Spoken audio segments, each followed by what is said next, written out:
There's crazy new evidence that Michael Jordan's flu game may not have been the flu at all, but this crazy theory believes something even worse. So hit follow and let's go. It was game 5 of the 1997 NBA Final, where the Bulls were facing off with the Utah Jazz. MJ had come down with a serious illness and was told by doctors not to play, but he did so anyway and ended up dropping 38 points and winning the game. But some NBA stars like Jalen Rose believe something else is to blame. MJ was notorious for partying before games. Former Chicago Blackhawks player Jeremy Roenick said he once saw MJ drink 10 beers before dropping 52 points on the Cavs. So clearly Jordan has drank prior to games before, and it's said that Jordan once stayed out till 4 a.m. in New York before a finals game. So what's saying he wouldn't do it again? Jalen Rose and Bill Simmons believe that MJ actually went to Vegas due to the 2-day window before the next game, and they say that he had too much to drink the night before game 5. This means that he was actually just hungover rather than sick. And why would the Bulls let him play with a sickness as contagious as the flu? But again, this is just a theory. So you heard the third degree parallel line, right? And the importance of number 33. Now look at where this cross is at, right? Then here's the eclipse. One happened already and one is coming. Look at where that cross is. Does that not cross around the same area? Is that not a bullseye where that tornado just happened a few months ago that was record breaking? Is that not the area that is currently keep on getting hit by severe weather over and over and over again for months? This isn't a coincidence. I explained this in the video before. My personal opinion is that this is God's target, and obviously we know why. Most importantly, do not forget where we live. Of course, they lied about everything. But yeah, man, it's crazy. Anyways, y'all be good. Hey. So how much of our world is a conspiracy theory? Let's see if we can just run through a handful of them. Shoes. Yes, shoes. Grounding. You're an electrical being, and grounding to the earth releases excess buildup of static electricity, allowing you to feel less stress. Wearing shoes stops that conductivity, leaving that energy inside, more anxiety, more stress. Food and health. Not only make money selling garbage food to the people, but also make money from the effects of that garbage food. Our healthcare system.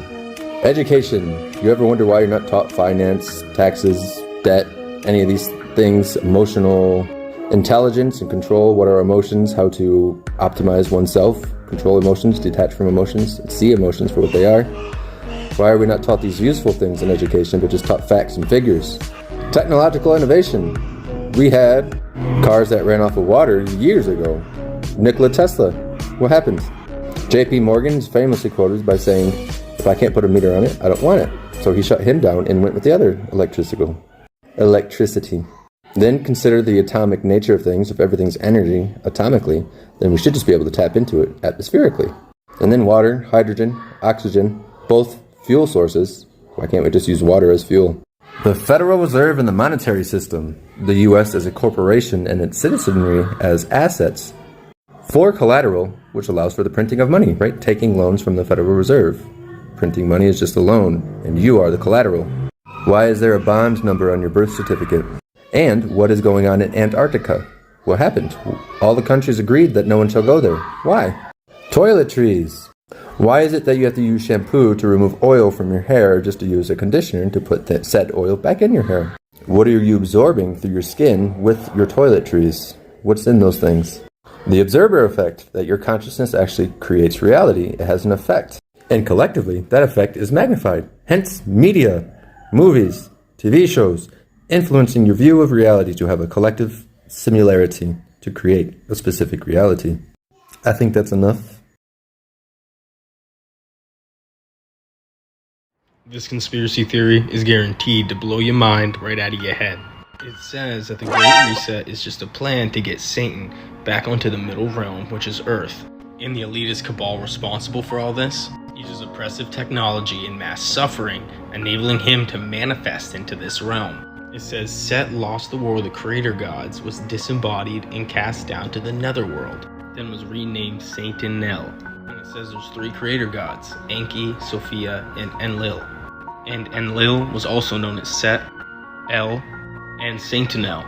And since Saint Enlil is a creator, you can't just kill him, or all life itself will disappear. Remember that. And one day, Enlil demanded to be the chief god of this world, and he was cast out because that selfishness caused oppression in Sophia's mind. So the secret war on Earth is to cause pain and oppression amongst the people, so Satanel or Set can return. Therefore, the Great Reset.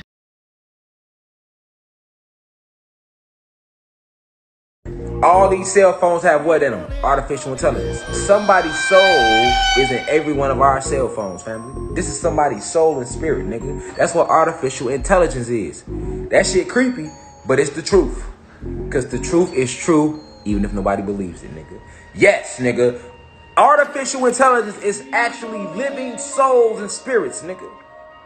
That they have trapped in an energetic frequency field, and they put in these electronics. Artificial intelligence. Because remember, you are electricity. Anyway. This is what happens to a lot of celebrities. They end up signing their souls over. They'll take the essence and the energy of their soul, and they'll put it inside computer technology. Like Siri. Where do you think Siri come from? That's where artificial intelligence come from. You get what I'm saying? That's what they were showing you in Get Out. They can remove your pineal gland and make you a prisoner in your body. This rabbit hole run deep. We have only bits and pieces of information, but what we know for certain is that at some point in the early 21st century, all of mankind was united in celebration. We marveled at our own magnificence as we gave birth to AI. AI? You mean artificial intelligence? By 2029, computers will reach singularity, where they exhibit behavior that cannot be distinguished from a human. Leading figures like Tesla's Elon Musk are making dire warnings. With artificial intelligence, we are summoning the demon. Once an AI becomes smarter than us, obviously it's going to want to enslave us or torture us or something. And I think that's a fallacy just born of dramatic science fiction movie tropes, because there's no reason to believe a superhuman AI is not going to also be super benevolent and super compassionate.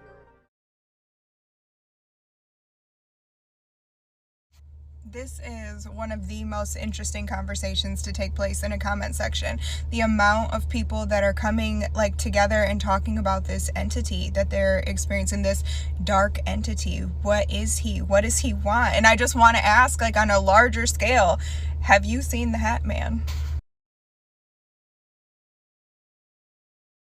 Am I the only one that finds it weird that I can transfer data from my brain to someone else's by opening my mouth and pushing air with vibrations in their direction? For example, here are a list of things that are not conspiracy theories. Child trafficking, government scandal and corruption, media censorship and manipulation, genetically modified food grown in vertical greenhouses. Regardless of your political affiliation, this shit is happening. You're not crazy for believing it, you're fucking crazy for ignoring it. Call me crazy, but being considered crazy by those who are still victim of cultural conditioning is a compliment. I'll see myself out.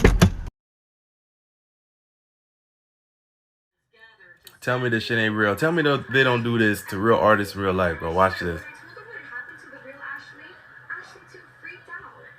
Bro, so her manager, right, put her in a coma because she didn't want to do music no more. And then now they trying to say that she in a coma. And then look what they do to her.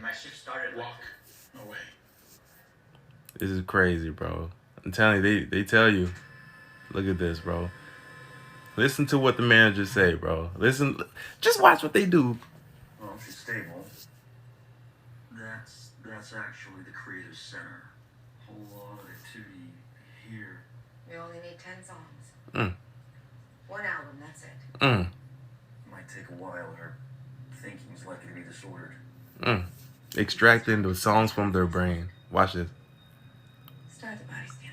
The body scan. Look at that. Cloning. Cloning.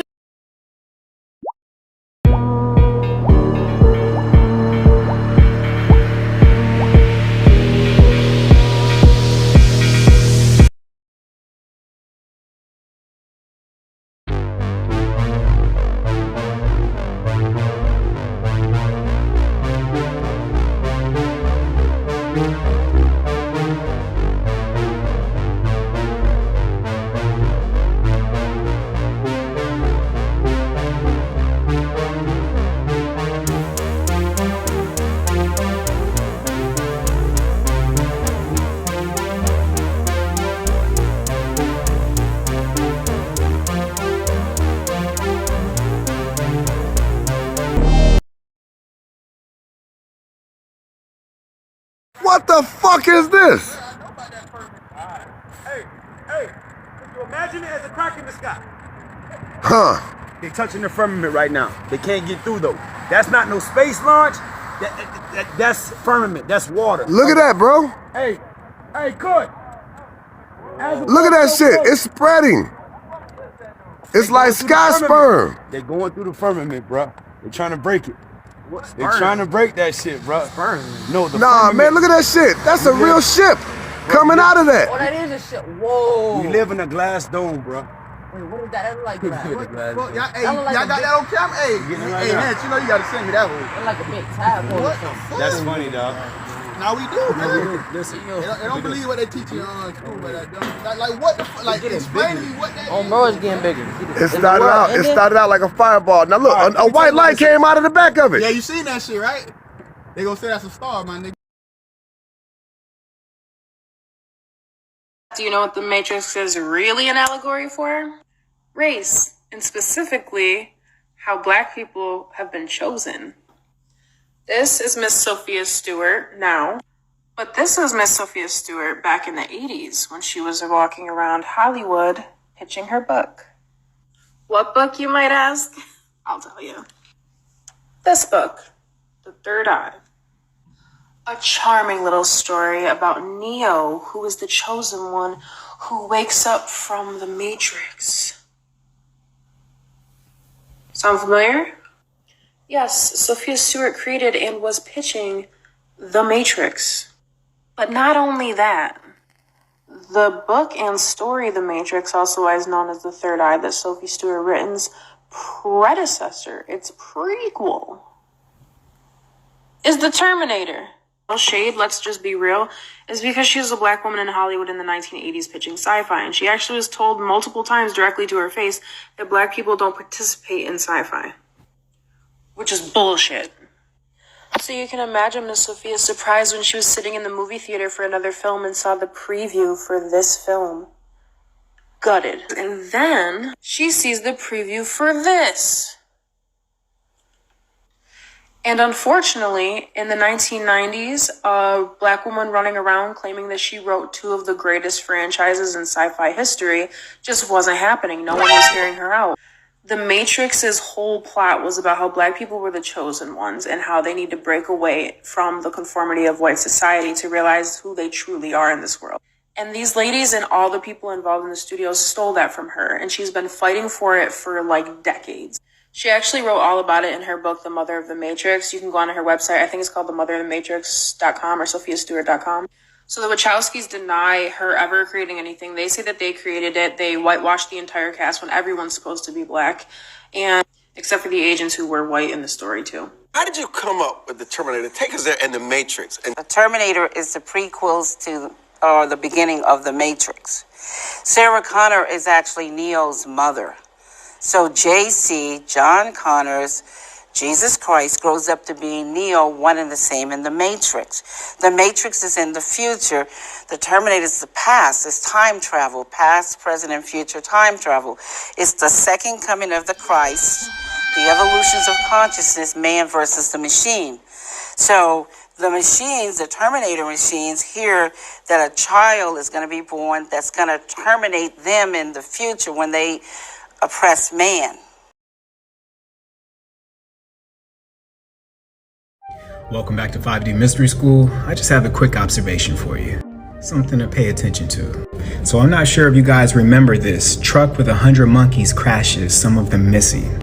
Well, this headline was very important because a headline like this speaks to people who are aware of what's about to happen. As you can see, the correlation. When you develop the eyes to see, all of this becomes very clear. Monkeypox outbreak is primarily spreading through sex, WHO officials say. I'm not saying who was behind it, but in a way it almost seems like they want you to stop having sex, to stop increasing the population. Moving on. Now this headline is important because it brings up the point of another vaccine, and a way to rebrand the mRNA vaccine for a new cause. Order out of chaos. I mean, this headline is ballsy, but it is what it is. They're essentially cashing in on your fear. Okay, so one more thing I want you to pay attention to, and I say this with complete sincerity. Why do these school massacres take place under a Democratic presidency? You have Columbine, 1999, that was Bill Clinton. You have Sandy Hook in 2012, that was Barack Obama and Joe Biden. You have Dylan Roof in 2015, that was Barack Obama. And you have this most recent Texas school shooting that was under the presidency of Joe Biden. And one more for you. Of course, we have the shooting at Aurora in the movie theater. Side note, the name Aurora has a lot of tragedies involved with it. Look that up when you have time. But this took place on my birthday in 2012, 4 days after The Dark Knight Rises was released. And this shooting took place while watching The Dark Knight Rises. And in The Dark Knight Rises, Aurora was referenced, and Sandy Hook was referenced. Like I said, this is just an observation. Y'all stay safe. Okay, I've been watching Fairly Odd Parents, and something striking stood out to me. Conspiracy theory time. Every human in this show has no pupils. Like, look, Vicky standing there, no pupils. Timmy's little face, ain't got pupils. Mom and Dad, no pupils. Even that no good, dirty, rotten scandal Dinkelberg doesn't even have any pupils. But all the fairies do. Look at Cosmo and Wanda, pupil full. My man Cupid's over here rocking some pupils. And you see right here, even the lavender Latin firecracker even got those pupils going on. Even the anti-fairies have pupils. This leads me all the way to Trixie Tang, the most popular girl in school. Stay with me, okay? Who is Trixie's best friend? It is Veronica. Can you tell me why this bitch has pupils? This is my theory. These two girls are best friends. Trixie's the richest thing in the world. And I think it's because this bitch is her fucking fairy godparent. Her fairy godparent. How do you think she stays so rich? And she actually experienced physical pain when Trixie started becoming friends with Tamantha because homegirl was losing her kid. So this whole time, we were sitting here thinking that Trixie was just blessed with her naturally rich family, when the whole time, this girl had magic on her side, so good that Mr. Crocker didn't even catch her, never had problems with the rules, like... They got explaining to do. Explain. Explain to me.